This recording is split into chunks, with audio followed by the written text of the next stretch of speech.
बिस्मिल्लाहिर्रहमानिर्रहीम। अस्सलामुअलैकुम नाजरीन, आज मैं आपके लिए एक सच्ची और खौफनाक कहानी लेकर आई हूँ। लेकिन इससे पहले कि मैं कहानी शुरू करूँ, जो लोग हमारे चैनल पर नए हैं उनसे गुजारिश है कि वो हमारे चैनल कहानी महल को सब्सक्राइब कर लें, ताकि आपको हमारी इस तरह की दिलचस्प कहानियां बर वक्त मिलती रहें। एहसन अली की छठी सालगिरह जैसे जैसे करीब आ रही थी, वैसे वैसे अमजद अली का दिल डूबता जा रहा था। उसका बस नहीं चल रहा था कि 11 अक्टूबर का दिन कैलेंडर से निकाल दे, या फिर कोई जादू की छड़ी हाथ लग जाए जिसको घुमाते ही 10 से 12 अक्टूबर का दिन आ जाए। मगर कानून फितरत कैसे बदल सकता है? 10 के बाद 11 तारीख आती ही है। बाबा जानी, जिंदगी बख्श आवाज उसे सोचों के गहरे पाताल से निकाल लाई। मगर ये जिंदगी बख्श आवाज उसे कब तक जिंदगी बख्शेगी?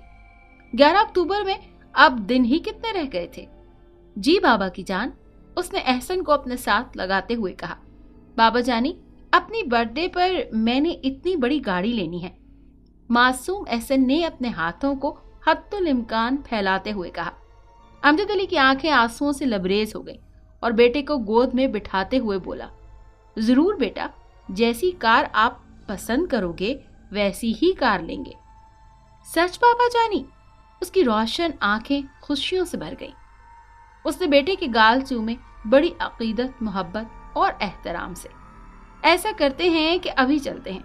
वो बहुत ही अच्छी तरह जानता था कि बेटे की ये सालगिरह वो कभी नहीं मना पाएगा, इसलिए उसकी खुशियों के लिए वो जितना कर सकता था करना चाहता था। एहसन की छोटी छोटी खुशियां उसके लिए जिंदगी की बहुत बड़ी खुशियां थी। अभी? एहसन ने हैरानी से कहा। हाँ अभी। चलो जल्दी से अपनी मामा को बुलाओ, हम तीनों इकट्ठे चलते हैं। ठीक है बाबा जानी। और वो हंसता खेलता अपनी माँ को बुलाने चला गया। अमजद अली की आंखों से आंसू ढलकने लगे और वो बच्चों की तरह बिलक बिलक कर रोने लगा। मुझे माफ कर दें भैया जी, आपको अल्लाह रसूल का वास्ता भैया जी, मैं बहुत कमजोर इंसान हूँ, शैतान के बहकावे में आ गया था। हमारे गुनाहों को तो अल्लाह भी माफ कर देता है भैया जी, आप भी मुझे माफ कर दें। इस दुख को सहारने की अब मुझ में हिम्मत नहीं है। उसकी आंसुओं से भरी निगाहें कमरे के एक मखसूस गोशे की तरफ लपकी और यूं लग रहा था जैसे वो सामने खड़े किसी वजूद से बातें कर रहा हो। मगर वहां तो कोई भी नहीं था। छम छम छम, शायद कोई पाजेब सी बजी थी। अमजद अली ने चौंक कर इधर उधर देखा, मगर अपने 2 गधों के सिवा वहां कोई जीरू मौजूद ना था।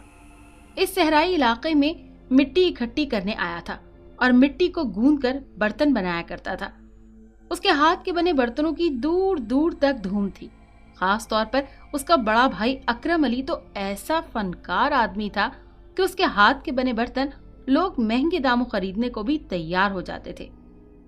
मिट्टी लेने वो अक्सर इस इलाके में आया करता था। कभी अकरम अली आता तो कभी अमजद अली, और कभी कभार दोनों भी आ जाया करते थे। छमछम की आवाज वो बहुत दिनों से सुन रहा था और खौफजदा भी हो गया था। उसका इरादा था कि आज के बाद वो इस इलाके में नहीं आएगा। खुदा जाने कोई आसेब था या बदरू। अगर कहीं वो बदरू या चुड़ैल उसकी जान ले ले तो? आगे का वो सोचकर ही कांप गया और जल्दी से मिट्टी थैलों में भरने लगा। छम छम आवाज फिर आई, कभी दाएं तरफ आती तो कभी बाएं तरफ से। वो खौफजदा नजर आया। वो खौफजदा नजरों से इधर उधर देखते हुए थैलों में जल्दी जल्दी मट्टी डालने लगा। छम छम की आवाज फिर आई, कौन है? कौन? सामने आओ। तुम सामने क्यों नहीं आते? साथ ही इधर उधर भी देख रहा था कि कोई बदरू या कोई चुड़ैल उस पर हमला न कर दे। छम छम एक इंतहाई खूबसूरत औरत उसके पीछे से निकलकर सामने आ गई। सुर्ख कीमती लिबास में मलबूस वो औरत सोने के जेवरात से लदी पदी थी। डर रहे हो मुझसे? खनखनाते जेवरात के साथ उसकी आवाज भी खनखना रही थी। डरो मत, मैं माया हूं। माया? कौन माया? माया जिसे तुम लोग दौलत कहते हो। दौलत चाहिए तुम्हें? उसने खनखनाते लहजे में पूछा। दौलत? उसकी आंखें चमकी। किसे नहीं चाहिए होती दौलत? वो छोटा सा टीला देख रहे हो ना, उसके अंदर दौलत दफन है। चाहिए है? हाँ क्यों नहीं, और उसके बदले तुम मुझे क्या दोगे? उसने बड़ी अदा से पूछा। मेरे पास तो तुम्हें देने के लिए कुछ भी नहीं है, अमजद अली मायूसी से बोला। मुझे देने को तुम्हारे पास बहुत कुछ है, तुम देने की हामी तो भरो। उसने गोया तरगीब दी। भेंट? मुझे भेंट चाहिए। भेंट? अमजद अली ने नासमझी के आलम में दोहराया। वो क्या होती है? तुम लोग उसे कुर्बानी बोलते हो, मुझे खून चाहिए, कुर्बानी का खून। हाँ ठीक है, मैं कल एक बकरा ले आऊंगा और तुम्हारे पास कुर्बान कर दूंगा, अमजद अली ने भोलेपन से कहा। वो गोया किसी लतीफे पर हंसी थी। अरे बुद्धू, मुझे बकरे की कुर्बानी नहीं चाहिए, इंसान की कुर्बानी चाहिए। इंसान? उसकी हवाइयां उड़ गई। हाँ, और वो भी तुम्हारे भाई की। वो पहलौटी की औलाद है और उसकी पैदाइश पूरन माशी की रात हुई थी। मुझे उसकी भेंट चाहिए। मंजूर है तो बोलो। भैया जी की कुर्बानी? नामुमकिन, कभी नहीं। पता नहीं उसने अपने आप से कहा था या वो माया से कह रहा था। सोच लो। बहरहाल तुम्हारे पास 3 दिन है। चौथे दिन सूरज तुलू होने से पहले पहले। छम छम छम पाजेब बजने की आवाज आ रही थी, मगर वो कहीं नहीं थी। वो बेवकूफों की तरह इधर उधर देखने लगा। पता नहीं ये सब उसका वहम था या फिर उसने कोई ख्वाब देखा था। घर आकर भी वो खोया खोया सा था। दिल भाई की मोहब्बत में खींचा जा रहा था तो दिमाग दौलत की तरगीब दिया जा रहा था। भैया जी से उसे बहुत मोहब्बत थी। दोनों भाई एक दूसरे को देखकर जीते थे, मगर दौलत भी तो वक्त की जरूरत थी। आखिर वो कब तक बर्तन बना बना कर गुजारा करेगा? कल कला को उसकी शादी होगी, बच्चे होंगे, तो वो भी इसी तरह तमाम उम्र बर्तन बना बनाकर और सिसक सिसक कर जिंदगी गुजारेंगे।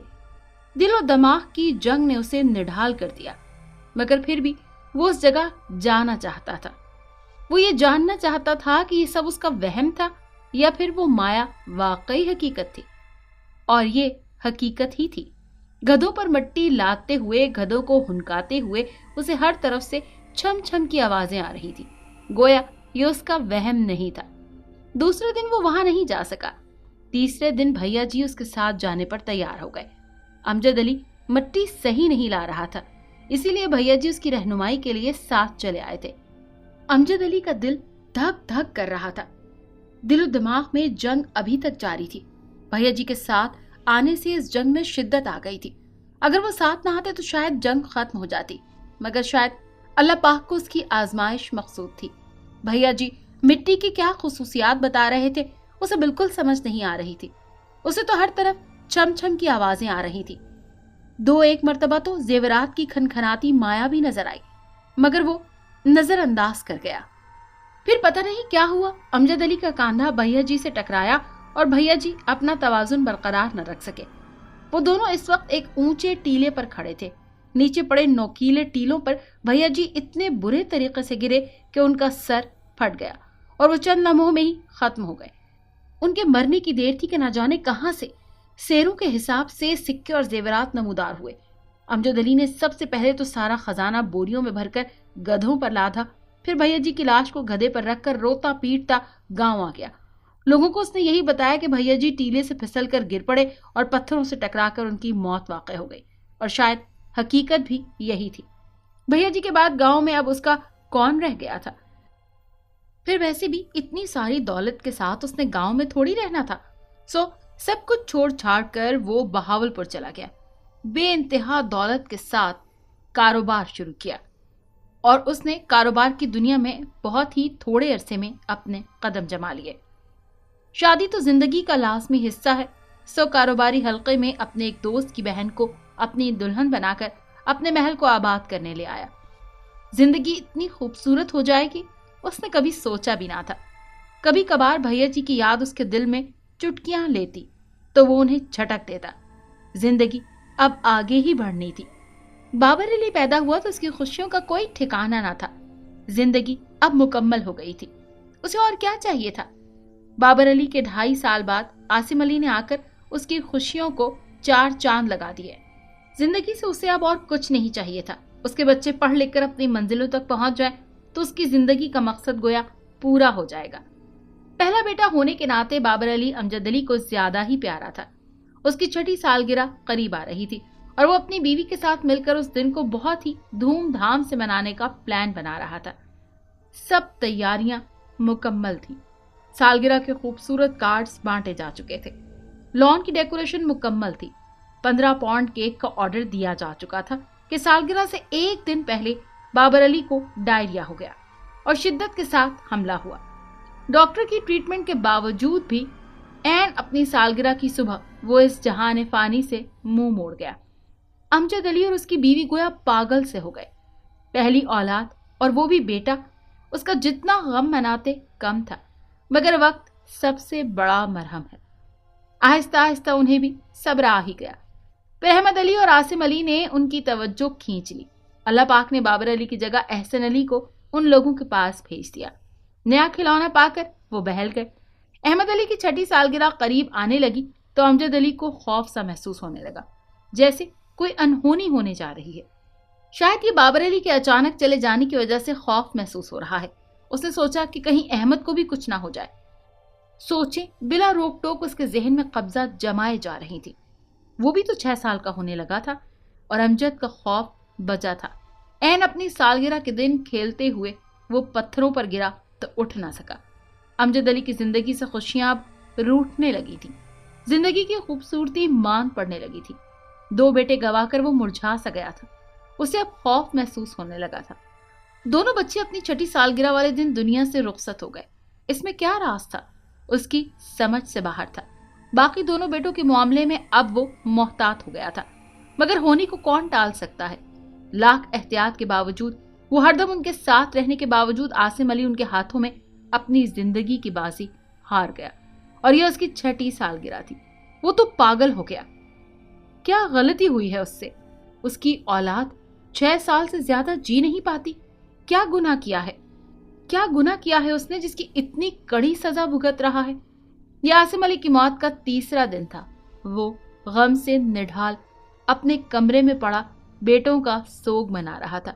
उसकी बीवी एहसन के साथ दूसरे कमरे में थी जब एक सरसराती सी आवाज अमजद के कानों पर पड़ी और वो चौंक उठा।